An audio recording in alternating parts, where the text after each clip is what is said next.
feel I must mention by listening to this podcast, you agree not to use this podcast as medical advice to treat any medical condition in either yourself or others.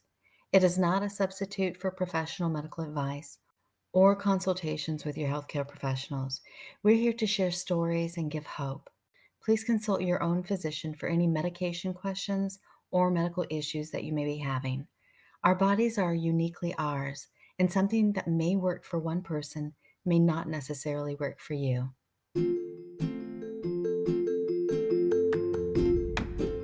Hi, everyone. Welcome to the Meniere's Muse podcast. My name is Heather, and I was diagnosed with Meniere's disease and vestibular migraine in 2017 and found myself craving connection with other warriors, and found the more warriors I met, the more inspired I was, and that my hope for healing came to life. I created this podcast to share stories of vestibular warriors, regardless of their diagnosis or where they are in their journey, to give hope so no one feels alone. If this podcast may benefit you or someone in your life, please forward this to them and make sure you hit the subscribe button. If you know someone with an inspiring story, please find my contact information below. We all have a story. Let yours inspire others. Yep, we all do have a story, and sharing isn't always easy. My guest today finds his strength by sharing his experiences openly on Instagram. He shares about his new life that he calls one of everything: one physical disease, one neurological, and recently diagnosed with a mental disorder. When I first met Kevin, it was back in July 2022. It was from a direct message he had sent me after he watched one of the Meniere's Muse episodes with Dave Guigno. I had recently taken the podcast from strictly audio over to the video podcasting platform, and he commented that he had no idea what I looked like and thought I was considerably older. So it was pretty funny. I knew from his honesty, his personality, and all that he's been through. And over the last few months, we've built a relationship around our lives and our vestibular disorders, and I love it. And that's what this is all about. Kevin's life changed completely in May 2021. Just 1 month before he was planning to resign, ending a 6-year career as head of retail and visitor services with the Cultural Institute in San Antonia, Texas. He was managing a team, writing budgets for 2 departments, and traveling nonstop. He had not had a vacation or a break in all this time. His decision to resign was not made lightly. He knew he needed a break to rest and to regroup, and he decided the best option was to take a sabbatical to a place that holds a special place in his heart, Mexico.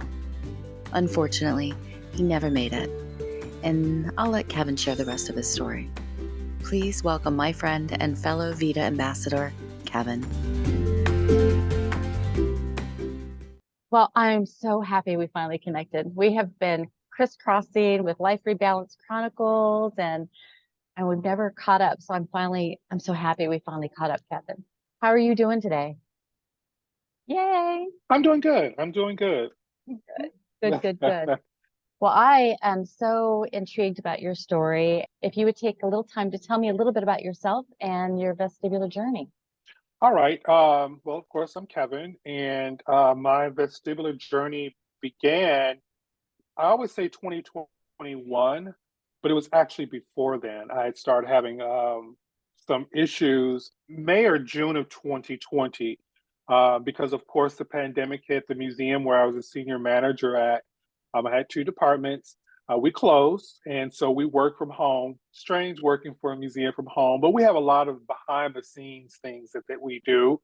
We were also getting ready for our largest fundraiser. Time continued, and we ended up being one of the first museums in Texas to reopen.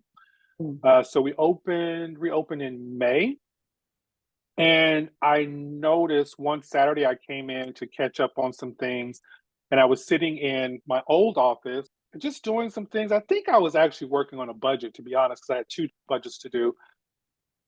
And all of a sudden, I just felt a little odd. And I looked up and I saw these lights just moving and just glistening, and like the air had picked up. And it was just the weirdest thing. And it terrified me because I had already been dealing with a chronic illness. I was diagnosed with ankylosing spondylitis in 2018. So, and I was having complications, even though I was under treatment, I was still having complications. So everything was scary to me. A lot of anxiety, health-related anxiety. So when I saw that, I was scared. I didn't know what was going on. And I ran upstairs to my staff, who happened to be in the museum store. And I just stood there crying. I said, I think I'm having a stroke because I'm seeing all these lights. One of the complications from ankylosing spondylitis is uveitis, which I have at this very moment. I've had it for the last month or two, which is an inner inflammation of the eye. So when I saw the lights, I thought, maybe it's just uveitis. So I called my ophthalmologist. It was a Saturday, but I knew I could get a call in. A nurse or someone would call me back. It was actually the ophthalmologist that called me back. And I said, I'm having a problem. I don't know if it's uveitis related or I'm having a stroke. Something is wrong. And he said, what's going on? I said, I saw these lights. They were moving and it just felt like time stood still for a while. And he said, Kevin, do you have a headache right now? I said, actually, the headache just started. And he said, you're having a classic migraine with aura. Had never consciously had one before. It really, like I said, I was scared, but when he told me that, I was like, okay, fine. And then I started having them more often. I also had this issue where if I was carrying something or like it could be a small little backpack. I always carry backpacks with me because I'm always carrying medicine and, at this time, pandemic wipes and this and that. And whenever I would wear like a light one on, but I had some frustration or aggravation somewhere, I would get this sudden pain, like at the base of my skull down into my shoulders, but it would hurt. I mean, like hurt horribly. To the point, once again, I would always think I'm having a stroke or something like that. And I would have to lay down immediately. In about 30 minutes, I'll wake up perfectly fine. Sore, but perfectly fine. I just kept going as I had for the last 5 or 6 years, just kept going through all of this. I would still have the migraines with aura. Sometimes they would have a really bad headache, but sometimes I would just be a little nauseous. Didn't think much about it. The problem that I had was I had continuously worked for 6 years without ever stopping, without ever taking a real vacation. During this period, a teenage nephew came to live with me, and it's just me and him. He's a teenager, 15, but thinks he's 40, that kind of thing. So there was that tension on there. And so when he came, I really couldn't slow down because now it's not even just my mouth that needs to be fed, it's his, and keep a roof over, this and that. So I just kept going and kept going, but I reached a point one day, once again, going into my job, I sat down at my desk and I always had two monitors because I'm, doing multiple things. Right. And I sat down at my desk and I looked at the monitors and I had no clue what they were for at least 3 minutes. I mean, probably was longer than that, but I had no idea what they were. I had no idea where I was at. And then it just clicked and I was like, oh, okay, I'm at work. Those are monitors. Okay. Right. Once again, kept going, kept going, kept going, managing a staff, doing 2 budgets of $250,000, dealing with fundraisers and traveling because I used to fly a lot to go buy for the museum store. People think things just show up. No, I would actually have to go to these large market centers like here in Dallas, Las Vegas, different market centers where retailers would go to purchase things for a Western art museum, which is hard to find stuff anyway. But never once stopped. And so I made the decision I could no longer continue that. I made the decision to resign from my position. Not with the thing of I'm going to resign and that's going to be it. I'm not going to ever work again. It was like, no, I'm going to resign. I'm going to take 6 months. go to Mexico. I used to live in Mexico. I lived in Mexico for almost 10 years, off and on. I lived in the state of Chiapas, which is on the border with Guatemala. So when I say I lived in Mexico, I really lived in Mexico. Mexico. Right. Yeah, and so I decided I'll take a portion of my 401k, um, and I'll just take 6 months, go there, relax, rejuvenate, whatever, come back to the United States and redo life. I'll still have money left over. No, it's not millions of dollars, but it's enough for me as a single person. Right. I can survive off. In Mexico, cost of living was really inexpensive. So that was the plan. I did resign.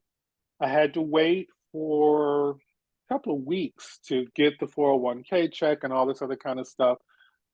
A few weeks before my official last day, one night at home by myself, by this time my nephew is gone, whatever, and I am home by myself, and I said, I'm going to run right out my complex, maybe go to Subway and get a little sandwich or go across the street and get a little drink or something like that. When I walked out the apartment, everything felt wrong. I mean, just out the blue. And I'm very sensitive to stuff like that. I'm actually very spiritual and all this. I said, something is not right. And I'm walking and I'm noticing, I'm seeing like the back of the city buses in San Antonio. Normally it'll be like maybe 4 on each side. I'm seeing 8, 12. The street lights are just blazing. Sound, everything is just wrong. But I'm thinking, okay, I'm probably overstressed, but I only have another, week or two to go. I'll be out of this. My lease was going to be up. So I went on and got my food, but I just didn't feel good. Got back in the bed, went to sleep, woke up in the morning, got out of the bed, and immediately fell. I mean, just flipped right into the wall, slid down the wall. Everything was like, it was not vertigo spins, though. It was just this total dizziness, but it wasn't the vertigo where things are flipping. I hadn't had that, but I just felt wrong. And I was like, I probably didn't get enough sleep, or did I sleep wrong, or something. I was supposed to go out to dinner with a family member. I had to cancel. She actually ended up bringing dinner to me 3 days later because I still wasn't better. And I'm like, I can't shake this. This is like, I don't know what this is. Gone, still going. Go ahead, my last day at work. Sitting there waiting for the check. Went to go spend some time with another ex-team member from the museum because they all love me and I love them too. And he wanted to hang out and party and this and that. And I was like, dude, I am sick. I said, don't put any beer by me. Don't smoke by me. I'm going home. Something is wrong. You think I would stop by then, right? Nope. I went on, and you know the story. I went to the airport for my flight to Mexico, waiting at the gate, and collapsed as we were boarding the flight. That was the end of everything. And that wasn't necessarily a vestibular attack. I was having vestibular symptoms. I didn't know what they were. I was actually having a panic attack. And those two mixed together, I collapsed. The EMS had to come in, get me off the floor, put me in a stretcher, took me out to the ambulance. And I'm so over all the medical stuff. They're like, we're going to take you to the emergency room. I said, don't even do it. Don't even take me. I said, I'm having a panic attack and something else is wrong. And it's literally been downhill since then. Of course, like many others, I went to my primary care doctor, to ENTs, and just all these different people. And they're just like, yeah, what most of them that knew my history said it could possibly be autoimmune inner ear disease because I have ankylosing spondylitis and it's an inflammatory disease. So they said it's probably something got inflamed in your ear, just rest. Is My that main common? doctor said, I'm sorry. Is that common with no, AS? that was the thing. Okay. No, because I actually looked it up. I know there was someone in the Life Rebalance Chronicles, and I just forget it's the Black woman. She has it. She had the autoimmune inner ear disease. But when I went to research it, when things got really bad, it's actually very rare that it would happen. By the time I had given up the lease for my apartment, it was done, and I didn't want to, sign again because I was leaving. was staying with my cousin, and I didn't want to just stay hanging around being all oozy and drippy and stuff. So I decided to take a bus from San Antonio to Laredo on the border of Texas and Mexico, Okay.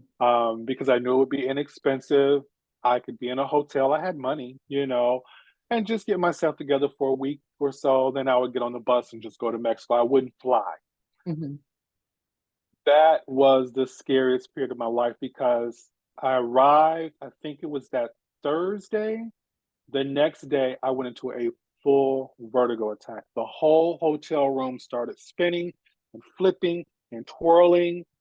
I stumbled down to the lobby and I told the lady, I said, I think I'm having a stroke. Something is wrong. Yeah. Luckily, the EMT off place was right next door to the hotel. So they just took the little thing, brought it around. I couldn't lay on the stretcher. They had to leave me upright, put IV lines in, took me to the emergency room, which Laredo is like 5 minutes away. Um, the emergency room doctor was very cold. And he was like, do you do drugs? No, sir, I don't. And he said, he checked this and checked that. He said, oh, you probably have BPPD. Yeah, there's nothing wrong with my crystals, but if you say so. And they put something in, and about 15 minutes later, I was good. I was still off balance, but I wasn't in full vertigo or whatever. So they gave you some kind Went of back to IV there? They gave you some kind of IV yeah, there?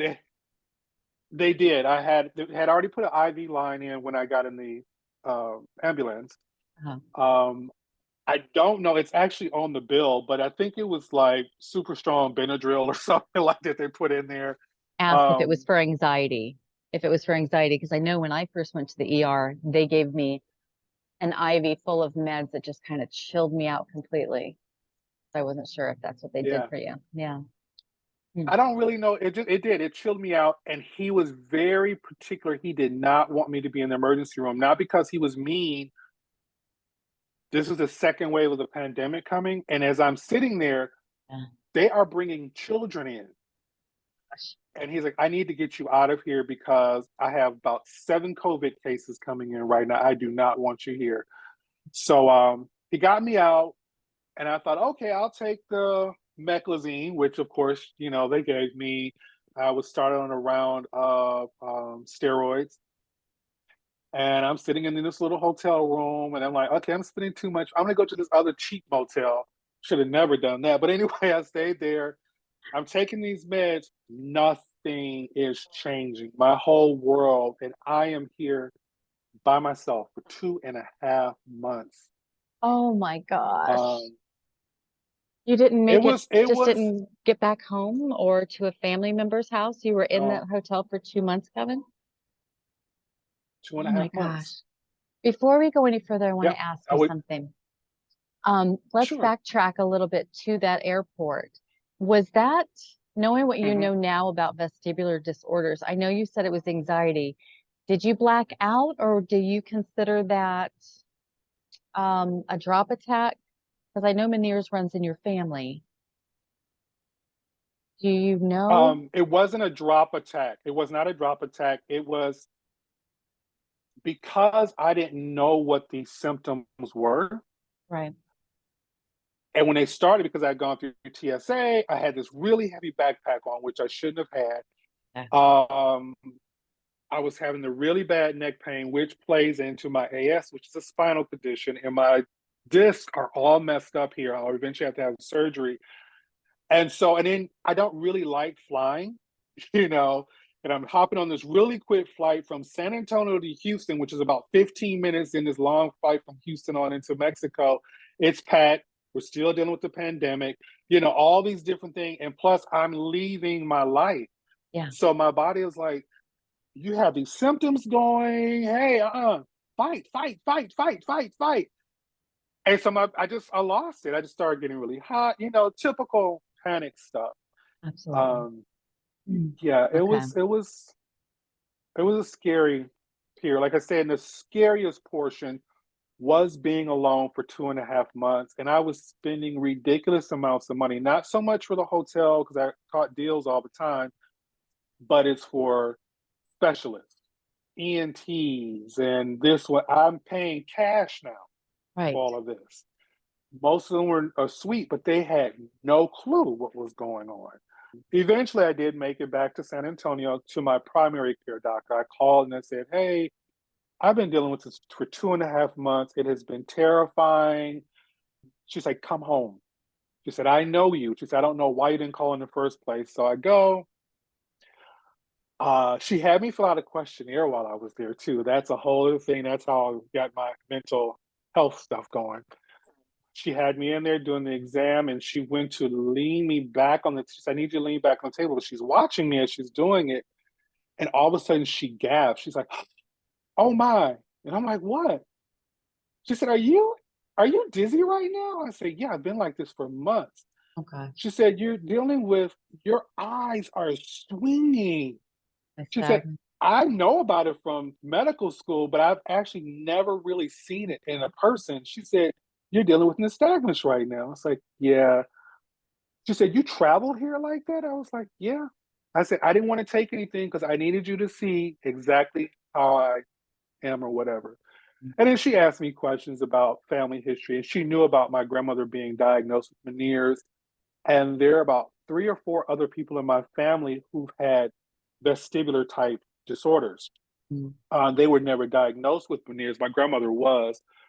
So the doctor automatically said, I believe this is Meniere's. She said, but I'm not sure because of your hearing. I think your hearing is still there. You'll need to have a test.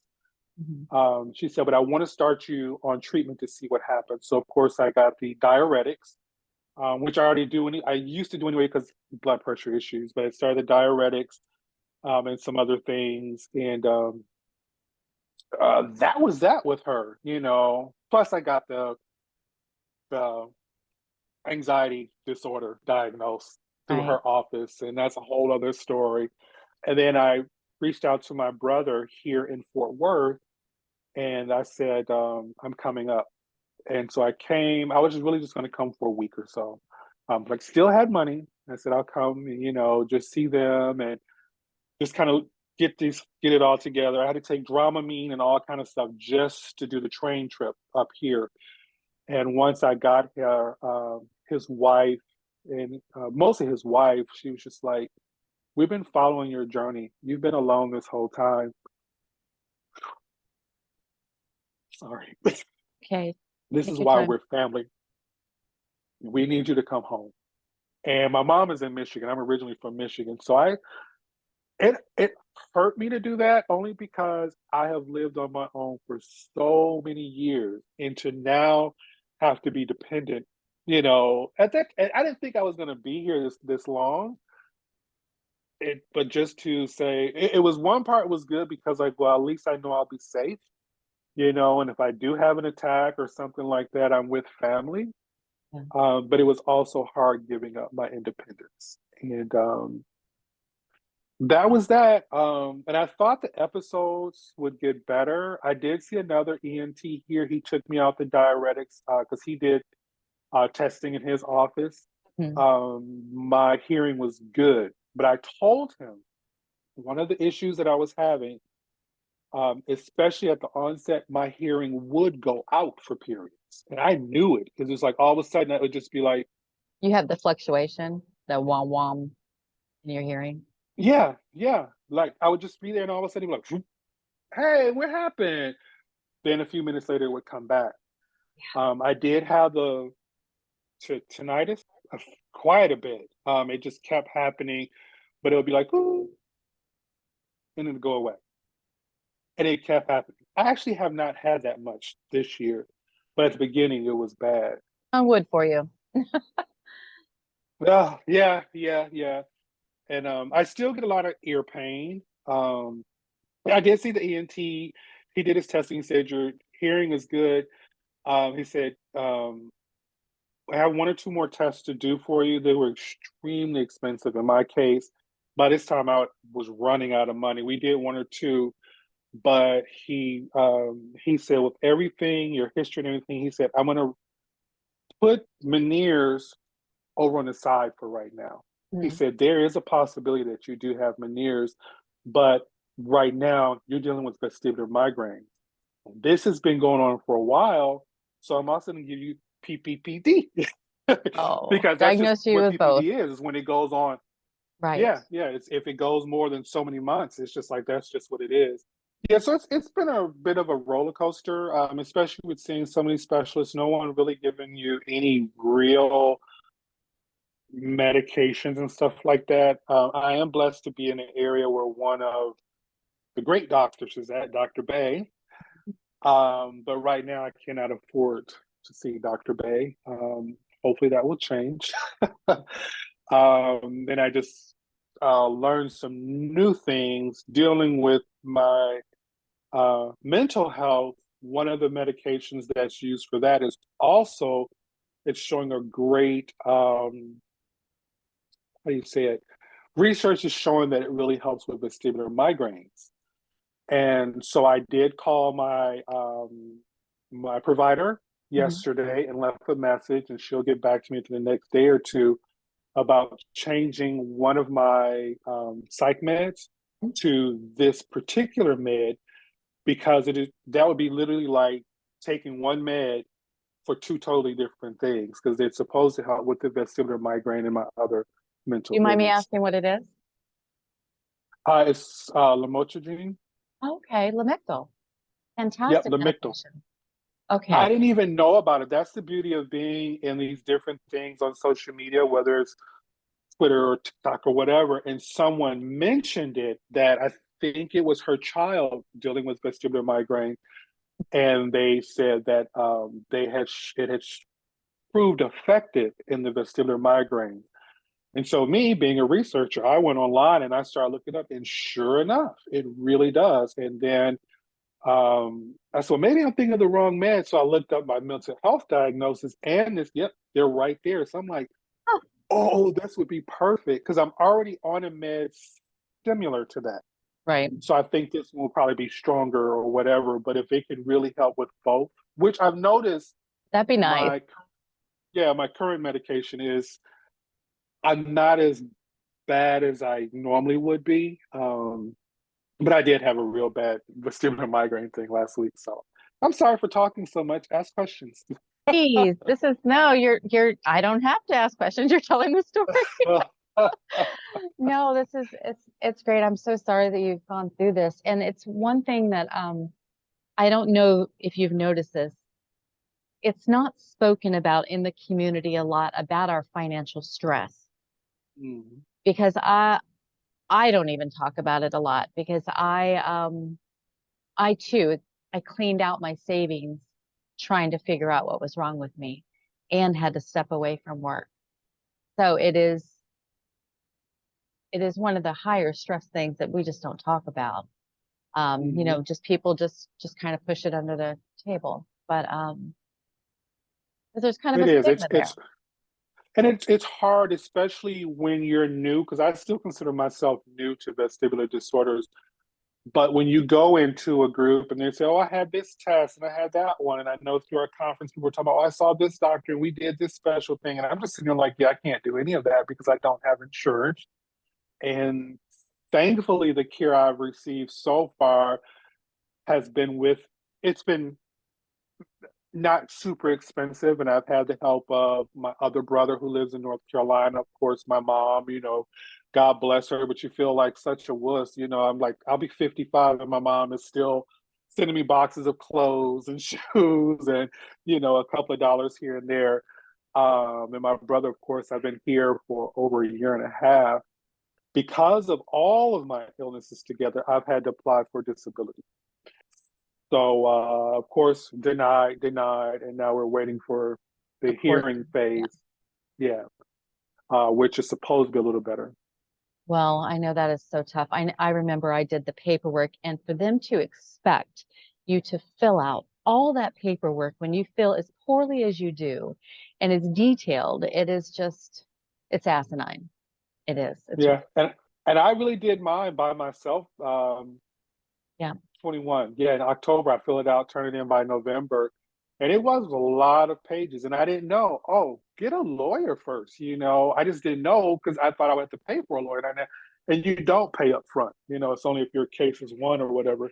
But it was a lot. And I'm the type, I'm always, how can I put it? I'm not, people might think sometimes I'm pessimistic, but I'm not. I'm actually overly idealistic. And I'm like, oh, okay, this is going to work out. And the people kept calling me and, oh, do you have any questions and this and that? And I'm like, oh, this is going to work out. And then to get that denial, Yeah.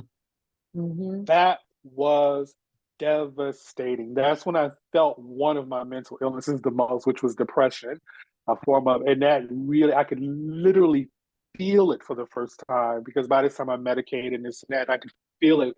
And I felt like I was in a hole that I couldn't get out of. Yeah. That's how I felt when I was in that hotel 2.5 years, 2.5 months, where it was just like the darkness. People don't, that's something we don't discuss a lot. We talk, oh yeah, it was bad and da da da da, but it's late in the midnight hour when you're alone, Yes. and especially when you still don't know what's really going on. You have other health issues, and you're like, am I dying? And people are scared to tell me, or I'm not insured anymore, so they don't want to tell me I have this major problem because then they won't. You come up with all these weird things. But it was the darkest period of my life. Thankfully, I pulled out of that, and because of the therapy and treatment that I received, um, it's been better. But I still have those moments. You were talking about drop attacks. Yeah. I still have moments where I lay down and I feel like I'm falling through the bed. That is that's the weirdest. Like, why do you do that, body? No, it's awful. It is awful. We used to live in a stilt house, and I would be laying on the bed, and the house, sometimes with high winds, because we're in Florida, the house would shift. Well, when I started having vestibular migraines, I thought the house was shifting or my husband was jumping around and it wasn't. It was just my vestibular system, and all the dizziness, and that was how it was presenting for me at that time. So it is terrifying. It really is. And even just really quick going to, because one of the things we always talk about in the vestibular community is, for example, vestibular rehab. Yeah. I was not able to do vestibular because I didn't have insurance. So guess what I did? I did it myself. I mean, it was just like I went on YouTube, looked up some things. One of my number one things in life, I am a walker. I love walking. And then even in San Antonio, I had sold both my cars. I was commuting. And when I lived in Mexico for years, I walked everywhere. I loved it. But when this happened, completely stopped. Plus my other condition had already slowed me down. That was a punch to the gut. Even in my darkest, like when I first moved here to Fort Worth, my darkest moment, I got up and went for a walk. I was so sick and so scared, but I said, I gotta keep doing this. I have to keep moving. I said, somewhere something is going to connect and it'll rebuild. And actually, the ENT that I did see, he said, I just feel like something was broken between your inner ear and your brain. He said, but I feel, because you seem like you've improved. He said, I feel like it healed. It just didn't heal correctly. And I was like, hey, that sounds kind of cool. Wow. Now, is this the ENT? Is this the doctor that is following you through your hearing also? No. Oh. Because I've had about 3 of them, and each one of them, Social Security had to get the information from them. One, and I know it hurt me for my case because he's the one that wanted to do all this other testing, but Heather, I didn't have the money. And so, and one thing about Social Security, when you're applying for disability, you have to keep every single appointment and be whatever they tell you to do, you have to do. I didn't do that. I just didn't. Were they going to give me the money to do it? That was $500 some odd dollars. I did not have the money at the time. And it wasn't going to, I had already had other tests. It wasn't going to show anything, any other, and even if I did all of it, what treatment options do you have for me? The same ones you're going to give everybody else. So what was the point? I will tell you, my doctor was determined to figure out what was wrong with me. And I don't know if you remember this. And they sent me to a multidisciplinary clinic where multiple doctors came in, ran their individual tests, and then they came back together to have a meeting on what they thought was wrong with me. And so, I mean, extensive tests, multiple MRIs and all the vestibular testing, high dollar stuff. I did not pay for one thing.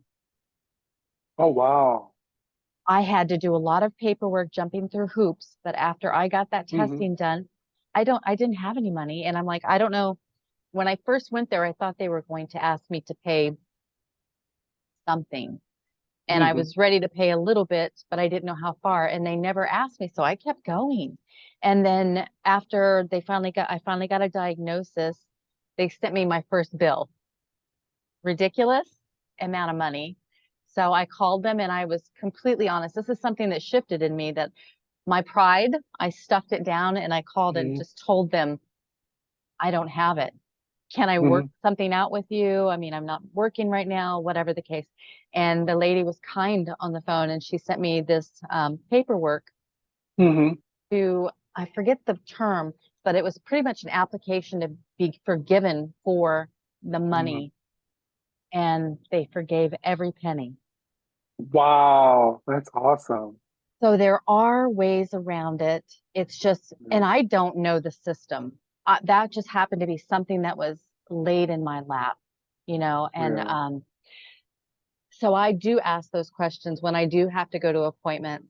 And look, I'm not working. Do you have like a scholarship or something that I can fill out to help with this or anything like that? So there are other ways, but that's a whole. You have to work. Yeah, because even for a long time I was like, I can't even get back to a doctor. Then I found it's called direct primary care. It's all over the United States, and they're just doctors all over the country, and it's pretty much like concierge. You pay them one flat fee a month, and so I have a doctor. Pay like $70 a month. I haven't paid them recently, but that's a whole other story. But and then when I had the eye problem, is it on the phone where you don't have to go in person? He could do that, and I can text him at any given time. But no, he has an office. He has a regular practice. He works for a hospital.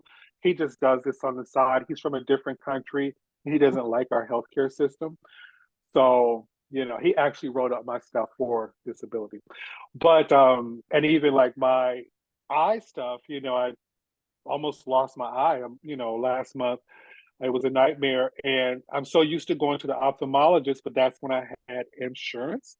And I didn't realize how expensive they are for cash. They're like $500-600 just for a visit.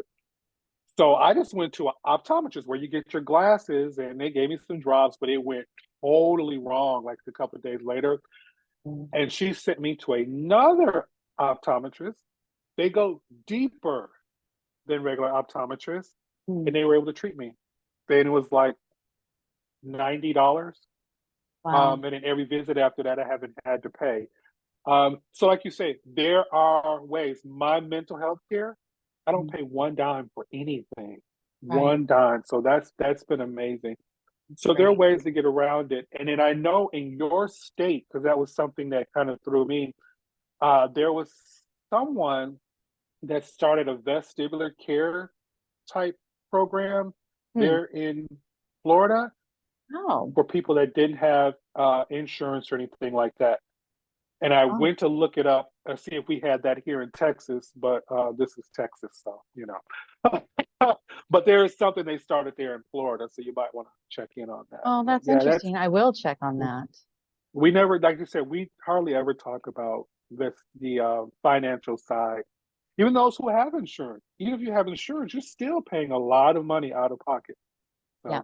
For sure.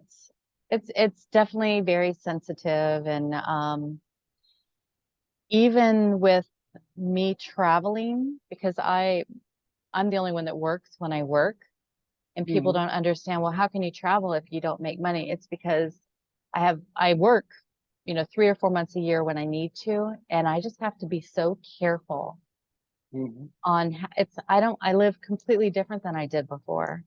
And more of a minimalistic lifestyle and, more self-care. But it is something that I'm interested in finding out, because there are so many warriors out there that can't get properly diagnosed or treated. Like the vestibular rehab. I'm so surprised you said that, because I went to 2 or 3 appointments, and then the insurance, because I had insurance overlapping when I didn't have insurance. Mm-hmm. And then I was on my own, and YouTube is where I went. Mm-hmm. Like, I don't know if it's going to work, but I'm going to do it anyway. And yeah. During the Life Rebalance conference the other week, yeah, we're all showing up and we're there. But I just kept thinking, how many people have no access? Maybe they're in rural America. There are no vestibular anything. There's no ENTs. There are a lot of places. There are not even hospitals or even good doctors' offices. Right. What's happening to them?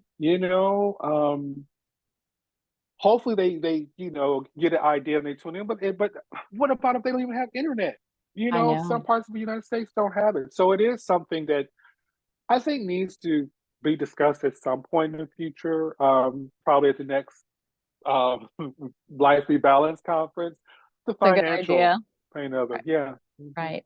What Kevin's describing is Life Rebalance Live. VITA, which is Vestibular Disorders Association, just had a live Virtual conference. web series. Yeah. Yes. Yeah. And where they had speakers and patients on, and you must check that out. I think it's limited what you can check out right now, right? I think for the recordings, you Make actually have to donations. pay. Yeah. Yeah, I think, and I think they have some scholarships because I think to get the whole series it's like 55, but just reach out to them, let them know, like you were just saying. Yeah. Don't be like me and just think, oh well, that's that. No, ask questions, get out there. You have to kind of work a little bit on it. Thing's Yeah. going to happen. You're going to be in the same situation you're in now, but the Mhm. chances are that someone's going to say, okay, sure, we can help you if you can't afford that, but you never know unless you ask. Right. Hmm. Wow. Well, you have come a long way just in the short time. I mean, I know you have bad days and you share those on Instagram openly. And I think that's how we connected because I'm not going to get emotional because I know that darkness very well. And even though I am healing, Hmm. it's a daily struggle, and it's something Yes. I will have to work on the rest of my life. But we're so lucky right now, Kevin, because when I first got diagnosed, there wasn't so much out there in social media. We have physical therapists and vestibular specialists and everything, and have flooding our Instagram pages. And I just love it. And they're Hmm. genuinely putting stuff out there for us. Hmm. So Definitely agree. Because I think, like I said, my grandmother was diagnosed back in I want to say the 40s or something. Black woman in America from the South moved, and she was awesome hairstylist and all that. That's what she ended up raising the family on. But she would have episodes. We didn't know. She would just say, "Oh, I just get these little spells," and her lips would swell and all this. And she would, it was just like really, really deep. And so I was asking my mom recently. I was like, "I know Meniere's disease now. How did she said?" My mom said, "Did you ever look at her medicine cabinet?" My grandmother had so many different things in there, but she didn't have the connection. And I wish she would have mentioned it so that, when this started happening, I would have known, oh, this, whatever. And like I said, one of the things that kind of bothered me, just being transparent, like I said, we had other family members that had, they always talked about their vertigo. yeah, And then they had to stop driving. Um, the thing that scared me, those people ended up having dementia. And that bothered me because I'm like, what is this that's in this flat family line? But I'm thinking, is it because they never got diagnosed or treated or looked at, and these things just went on so long that it just started messing with their brain? So, in that aspect, that's where I'm grateful. Even though right now my visiting with doctors and treatment is hit or miss, at least I have access to hear. My family members didn't. They were just making it. And most of them ended up having some form of dementia. So I'm like paying attention to everything, and you feel bad when you get brain fog, like, oh, is this it? Is it happening? I know we overthink and it happens so much. And I think because we overthink, we make it worse. But Mm-hmm. yeah, Mm-hmm. absolutely. And it's interesting you mentioned that. I want to say that on vestibular.org, there was something, an article. I cannot remember for the life of me what it was, but there was some correlation between early onset dementia and vestibular issues. I'll have to read that and update everybody maybe towards the end of this episode what that says. But today, Kevin, I know you've got a lot going on physically. As far as your vestibular symptoms, what is your biggest challenge today? The biggest challenge is still dealing with a lot of dizziness. It Daily? never, daily, daily. Um, Now it might not be heavy on certain days, but it's there. If I turn my head a certain way, I'm like, oh, there it is, you know. So I'll try to do a few things around here. And like I said, I noticed with the medication, I take Trilipto. Mhm. Um, I notice when I do that, it calms a little bit. Because even getting ready, I think you and I had discussed getting ready for things. You know, you when you're going through stress and scary stuff, of course you're triggering. But it's Yep. even when good things are happening, even when you're happy, even when something fun like a podcast is coming along. And so I noticed this morning. I was getting ready, and I was like, "Oh, let's take meds a little early today." So I noticed I'm a little bit better. But since we've been talking, one of my issues, and I did mention to you this before, I cannot hold conversations with people in person very long. I think being like how we're doing right now is a little different because I'm seated, I'm comfortable. But when I'm one on one with someone, Mhm. after about 5 minutes, I start spinning. I start spinning and getting a little shaky. I guess because it's also because I'm excited. I don't know what it is, but it bothers me.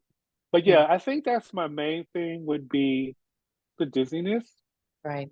Um, Vision problems. I still have vision problems. And is that going to be an Um, ongoing thing with your eye because of the other issue? Yeah. yeah, and that's it. It's funny because so like the medications I take, they cause dizziness. It's, you know, and then you have the similar stuff that causes dizziness. But it's so strange. And I was telling a doctor recently, I know the difference. Mhm. I know when one is vestibular. I know when one is medication. Sometimes they do collide every blue moon, but I do know the difference in them. My eye, until I have surgery to remove the cataract that came up, my vision is going to be off. You know, so I'm a Yeah. lot better than I used to be. I mean, way better than the Yeah. the onset. And then even through the summer, I thought I was like, oh, well, maybe the vestibular stuff is gone. Then the season changed, and I was like, oh, it's back, you know. We were talking And when this we time, came through Texas and all that weather changes, and I was there for 2 weeks and I was down for a solid week with the if you tornadoes. notice, I brought you up during the when I did the panelist portion, and I was like, and I'm like, yeah, my friend came in from Florida, and she came through Texas. She's like, how do you live with this? Right. It was awful. It was so And awful. one thing I noticed, I don't know if you noticed it.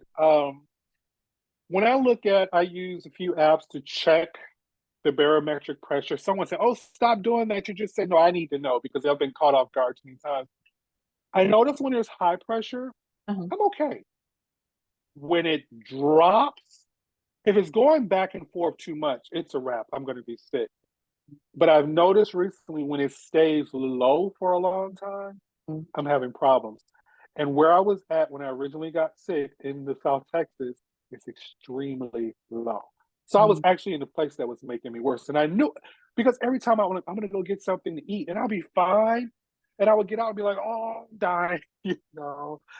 Tried So the Weather X earplugs?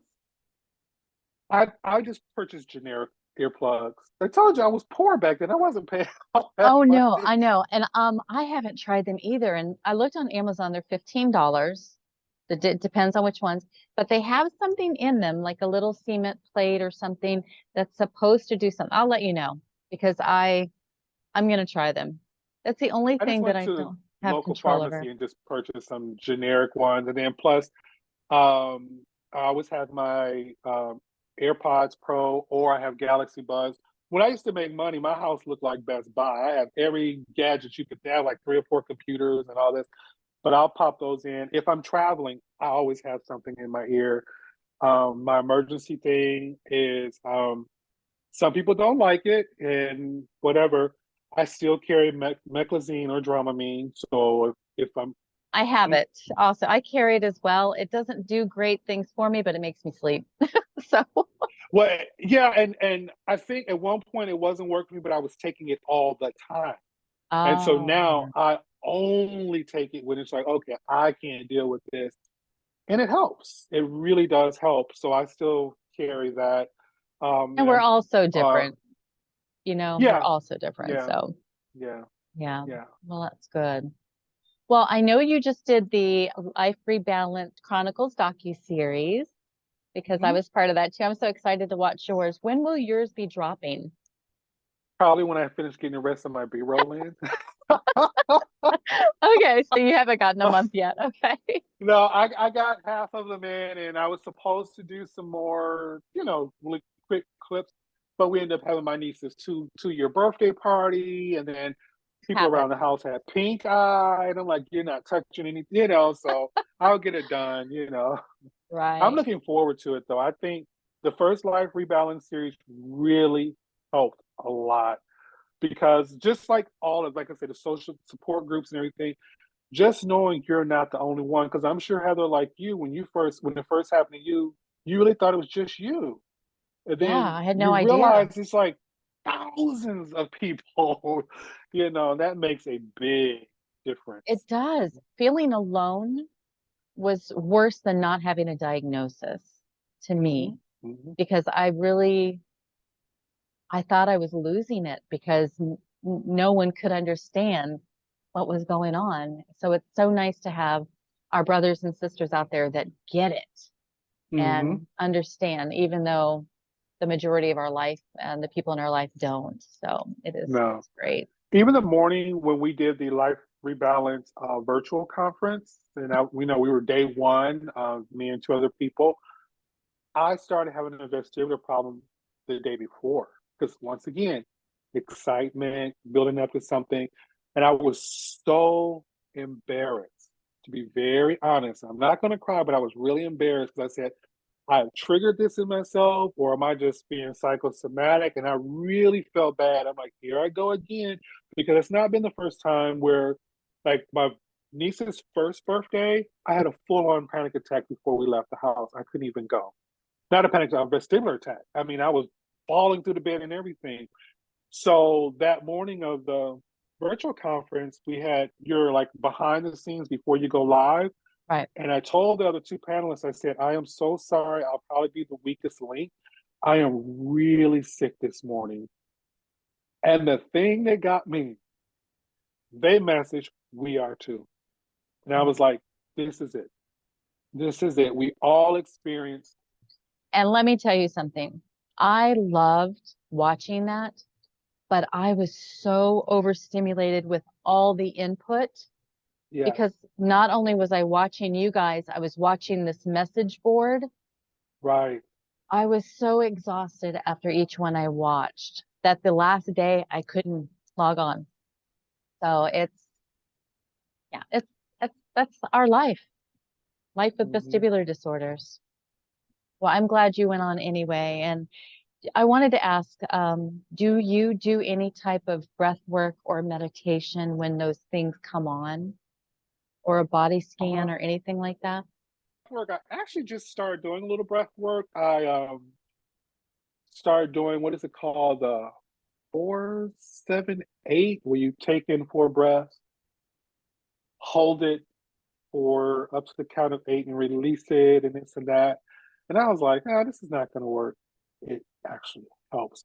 And Yes. it's not necessarily for vestibular stuff, but it's more for blood pressure, cardiac problem, and stuff like that. And it really works if I catch it in time before I start going into an attack. True.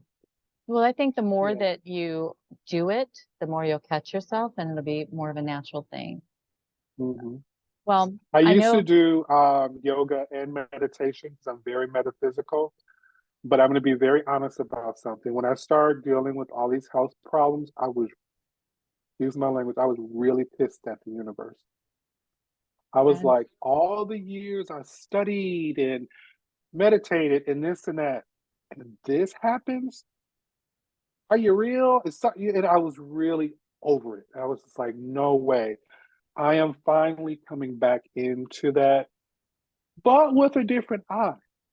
I don't want to hear all the mumbo jumbo fluffy stuff. I need real practical stuff, So true. Yeah, I was angry too until I was able to step back and take a look at the way I was living my life and how mhm. full it was. Yes. And I really didn't have any downtime. And it No, was I didn't either. run, run, run, run, run, and keep up with the rat race and do what the next, your neighbors think you should be doing and your friends think you should be doing, your employers think you should do, and just work, work, work. I will not do that again. I will No. live my way, even if people don't understand it. And I think that was because even listening to other people, you start to hear that theme over and over. I had too much on my plate. I was doing too much stress, not paying attention. I know you've got to Yeah. get going because you have to watch your cutie little nieces, or niece. Yeah.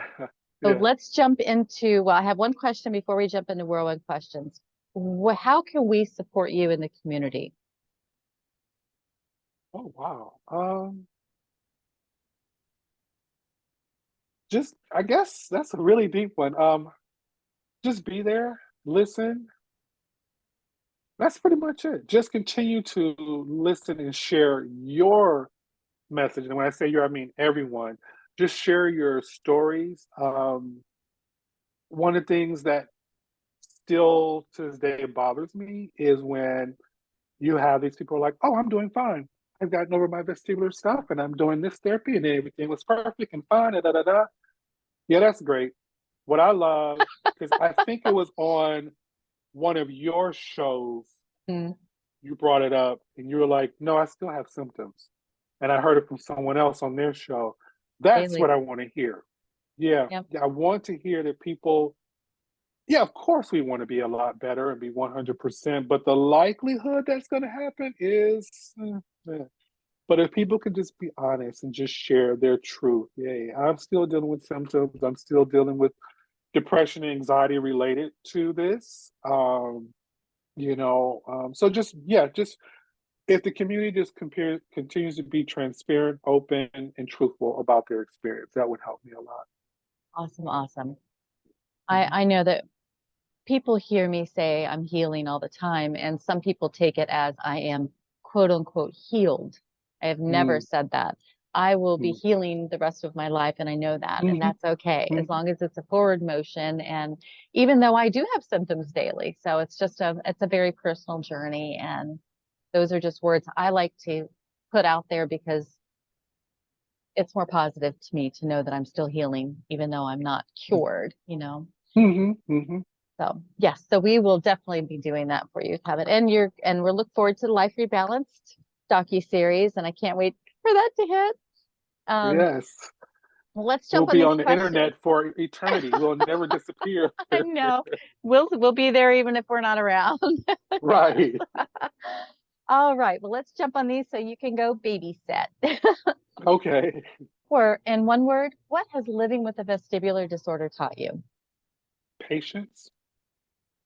My top answer, yep. Fill in the blank. Vestibular disorders are. I was gonna say something really bad. I'm Vestibular sure some people have thought disorders. about that. Yeah. Actually, I'm gonna do a little. I don't like toxic positivity at all, but I'm gonna do this.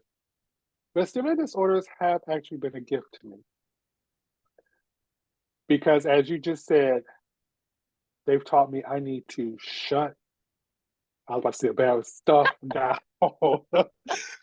Shut it Yeah. down. I still have an issue with that. I grew up in the Midwest, and hey, I come from a long line of automakers. You stay productive at all times, and that is one of my biggest problems. Is just say, "Yep, I'm just gonna relax." I can't do it. It's hard. But yeah, it's been a blessing because it's taught me I really have to shut some things down, take it slow, Mhm. um, and that my life really is valuable, and I have more years behind me than I probably do ahead of me. You and me both, Kevin. Yeah, 55 this year. I can get the senior apartments now and the senior meal at Denny's. Isn't it funny the closer we get to that? Okay, I'm like, okay, 18 months down. The 55 plus. I Oh have goodness. 6 months and I'll be 55. Wow. If you feel your symptoms coming on, Kevin, and you're trying to be brave, what's the first thing that you do? Truthfully, Yeah? uh, if I feel them coming on, I normally will just sit down for a minute to make sure, hey, is this vestibular or is this a medication thing? I'll try to figure out which is which. Right. And then to be honest, I'll just keep going. Yeah. I don't stop. I'll just keep going. If the symptoms are too heavy, Mhm. that's when I normally do a meclizine. I don't try to lay down as much as I used to do. Like, I'm just going to go lay down because I'll wake up with the same problems. But at least if I do a meclizine or a dramamine or whatever, it'll take the Stop edge it. off so that when I do, it won't be as bad. I'll just keep going right through it. What's one thing that people usually get wrong about you? One thing is because I'm very nice, sweet, and all of that.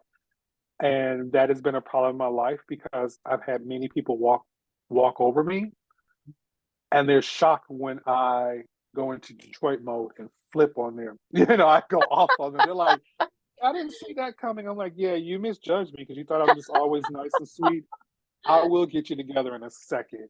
So yeah, I think that's one thing they're kind of Good. shocked about. What is your favorite vestibular friendly meal? Spinach, pasta, tomatoes, and just a little bit of cheese and butter. I know that's wrong because it has histamine, the tomatoes do, but I don't care.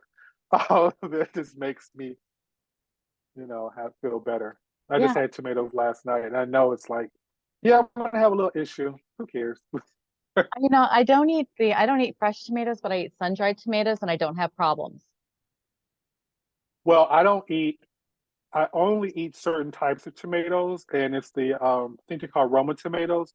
Okay. Because I noticed when I living in Mexico, where they're like, that's all you're gonna have. I Right. never had problems when I came back to the United States and I started eating just regular beefsteak tomatoes and all that. I would have serious problems, but the Roma tomatoes, not too bad. Oh, good. What is your favorite book? My favorite book is it's a book called The Fifth Sacred Thing Hmm, I've heard of by that. Starhawk. It is really a dystopian world. Basically, it's in the future. The mothers and the grandmothers have torn up the highways and built gardens, and the society has completely changed. It's actually scary because it kind of looks like what could happen here. Oh, But you have one authoritative side over here, then you have this community where they're growing their own food and they've learned how to accept all religions, hmm. and they honor each one, and they love it's just really thing, but these worlds are fighting. Oh, But sounds it's interesting. my favorite book. Yeah, The Fifth Okay. Sacred Thing. Do you have a morning or bedtime routine of self-care? Morning, I pretty much do the same thing every morning. I'll get up and have my tea.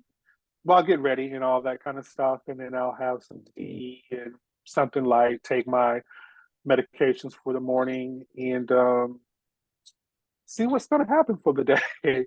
At nighttime, pretty much the same thing. I always have dinner, take my night med, Hmm.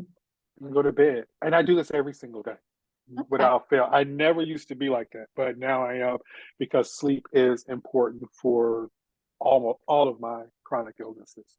Absolutely. What's an activity that completely relaxes you? Playing with my computers and stuff. I love I like how your computers. voice changed when you said that. Yeah, I do. I love computers. I love technology. I love software and applications, which is weird, but I really do. I love, oh, what does this do? That's why I have so many devices. Do you That have a and problem on the computers these days? no, actually I don't. No? Good. No. Good, good, good. On the phones I do. Yeah. So I've had to learn how to wear my blue blocking. Well, like my main prescription glasses. Mhm. Oh, I had some good insurance back then, but they have everything in here, so I can wear those. But my vision is off, and it's Mm. changed, and so I have to get some new ones. So yeah, I don't really have major problems with the computer, but I'm not on it all the time either. See, what movie could you watch over and over and never tire of? Um, I want to say The Color Purple, because my friends and we know every single line, every single line. A great That's from movie. my African American side, and then there's another one for some reason I can't think any, and I know it's controversial right now, but I love anything with Harry Potter. So I will Oh, I watch love Harry Harry Potter Potter stuff too. when I'm feeling down. I don't care what's going on with whoever, whatever. I will put on that, and it takes me back to a time. And anything with witches in it, I love witches, love witches. So I'll watch all that kind of stuff, and I'm a big Trekkie too. So. You are. Mm. What is your most used tool in your vestibular toolbox? That sounds so weird. My C bands. Oh, I love my C-bands. No one ever says that. Yes, I swear by them. Yeah. Yeah. I love my C bands. I thought it was a fluke when people were like, oh, you can put these little things on your wrist and they'll take them out. I was like, oh, this is just hokum, and it actually worked. If you have them in the right place, Yeah, not halfway around your wrist. you have it in the wrong acupressure point. So I'm glad Yeah, you and said it, that. it makes me think because my grandmother, she did reflexology. Like she was big in the health and beauty industry and all that. And she did reflexology and stuff like that. And I'm like, okay, if this is working on this point, maybe I need to check out some other points, to see what's going on. Yeah, because they really do, and they are my number one. If I'm nauseous, that means I can't take meds or eat. So Right. I get that nausea gone immediately. Yeah. Do you find it just helps you with just your nausea, or does it kind of help calm you down too? I notice it with my nausea. I used to wear them all the time because I know that if I started having the nausea set in and then I put them on, it didn't work as well. So I would wear them all the time. But now that I Mm, don't have nausea on a regular basis, I don't really wear them so often mm, unless I know that if I eat something I shouldn't have, or, if I've had some high stress, then I'll wear them. But no, I haven't. I'll have to pay yeah. attention to that next time. And it's weird because the last 2 weeks I've been dealing with a lot of nausea first waking up in the morning, Hmm. and I haven't been wearing them. I don't know Aha. why. I did it like one day, but I was just like, and then I was like, oh, silly, you have them sitting right there. But like I said, sometimes I like to it's like when I was young and I was a cold, I wouldn't take cold medicine. I wanted to run its cycle. I'm like, my body is trying to do something. Yep. So I'm saying same thing with nausea because I'm actually trying to figure out where is the nausea coming from, you And if it's know? med related or So, symptom related, yeah, mm, I get that. It's tough. Yes. Well, the last question is, what are you extremely grateful for today? I am extremely grateful for my brother and his family for letting me have a place, my own little room, my own little world. Yes, I want to leave and be on my own, but for the last year and a half, it has been a very safe place. As I mentioned earlier, I often think about those who don't have access to vestibular doctors or rehab or whatever, and they might have other chronic illnesses. What happens to them? Yeah. You know, I really think a lot of people that are on the street, that are homeless or as I say, unhoused, they have a lot of illnesses and they don't have access. So I'm grateful for my family that they give me a place to stay, which gives me a launch pad where I can try to get the other services that I need, because it would be hard trying to be in a shelter or whatever, or trying to figure out where you're living and trying to get care at the same time. It would just be too hard. Absolutely. Well, Kevin, it has been so wonderful to catch up with you and to really learn your story. And I know that one day we will meet because our paths came so close in Texas. It will happen. And hopefully we're having low symptom days when that will happen. But Yes, yes. Hopefully, I'll be back in because I am not a fan of North Texas at all. I lived in San Antonio for years. right. I am South Texas happy. So hopefully, the next time you come through, you come on down I-10 and down, and we'll see each other. 'Cause That would be this good. North Texas stuff is not for me. I've enjoyed it though. I've enjoyed talking to you as usual. Well, thank you, Kevin. And I look forward to your Life Rebalanced docuseries and all that good stuff. Yeah, let me go finish B-rolls. All right. Okay, I would like to circle back and touch on a couple things that we discussed during this interview. One of them was financial stress. Financial stress is a big thing that many of us don't want to talk about. And I know personally I've experienced a financial hardship due to my inability to work those long 40 plus hours a week, like I did prior to my vestibular symptoms, like most of us. I have learned to juggle my money and stretch it and pretty much live a minimalistic lifestyle. It's really helped. But there are things I've learned in reference to our finances on this journey. First, you have to put your pride aside, especially if you simply cannot afford to pay the medical service or services that you need. So here are a few things that I've learned along the way. Ask whether it's when you're making an appointment or when you receive your first bill. If you honestly cannot afford it, call them. Speak with someone in the finance department, be honest, and let them know about your hardship. Most people, most offices will work with you, but I cannot stress this enough. I have called and been in tears before when I've received a bill that my insurance didn't cover. There was a time when I had insurance was ending and I was going uninsured. So sometimes the person on the other line has to get back with you, or they may even refer you to a website to fill out additional paperwork concerning your hardship. They also call this charity care or financial assistance. So you may have a little bit of work to do, but getting assistance will be worth it. Now, my largest bill ever was forgiven after jumping through a couple of hoops and filling out the appropriate paperwork. Also, if your income is too high, try negotiating with them. We all know prices at the hospitals are typically inflated, so don't be afraid of asking if you can get a lower price or even pay the fee that Medicaid or Medicare would be charged. It's usually considerably lower than what we're charged for some reason. Now, also in my research, I found a website called healthcarebluebook.com. It's a free site. You can go register and create an account. And the site gives you a spread of what the low cost, high cost, and what a fair asking price is for a certain procedure. Now, before you get all excited, like I was when I found the website, they don't have a lot on there about vestibular testing. However, I did find a few things. Oops, excuse the birds. I did find a few things. For example, I found an ABR, which is an auditory brainstem response. I did have this test done. It's a test they do to rule out vestibular schwannoma, also known as an acoustic neuroma. The range for this test, according to the website, ranged from $129 to $631, with a fair asking price of $167. So if you're willing to do a little research in your area, I would definitely check this website out. Don't take no for an answer. If you're in touch with someone that cannot help you, don't give up. Nicely ask to speak with a supervisor, and if there's still no wiggle room on your bill, call back another time, maybe in a couple weeks or maybe even monthly, until something budges. Let me share something with you. I dealt with a few doctors that did not offer a discount, and there was nothing they could do to work with me. So my medical bills were piling up. I refused to allow this to be a stressor on top of everything else going on in my life.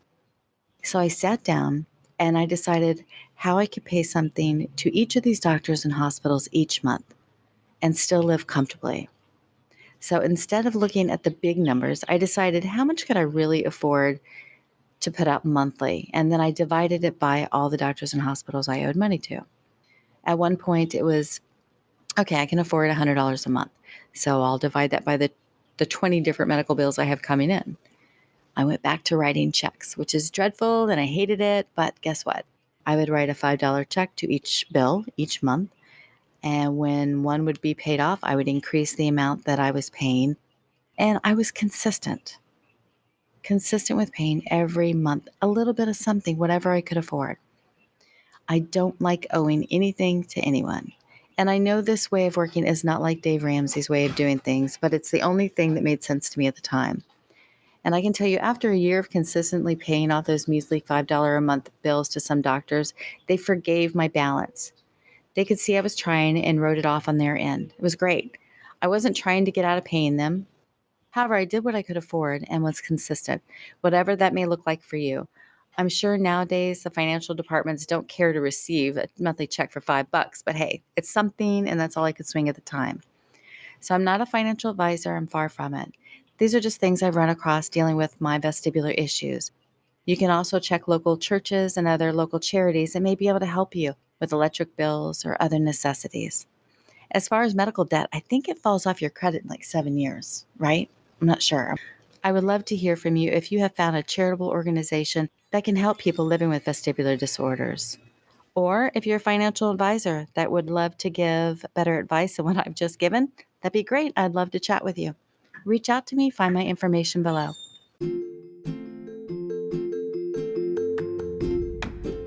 Thank you, Kevin, for being so raw and open about your life. You truly are an inspiration. If you would like to connect with Kevin, please find his Instagram in the show notes and watch for his episode to air of Season 2 of the Life Rebalance Chronicles docuseries coming soon. So if you are looking to reach out to me, you can find me on Instagram at Meniere's Muse or email me at menieresmuse@gmail.com. And I also have a new feature because I would love to hear from you. So I tried to make it a little easier. If you would like to leave me a voicemail, you can go to www.speakpipe.com/Meniere's Muse. I do have that in the show notes, so click on that and leave me a voicemail. I would love to hear from you. If you would like more information on vestibular disorders, please visit the VITA website at www.vestibular.org. Thank you for listening. And remember to love yourself, be open to the work, lean on this beautiful community, and lastly, believe that healing is possible. I'll see you next week, warriors.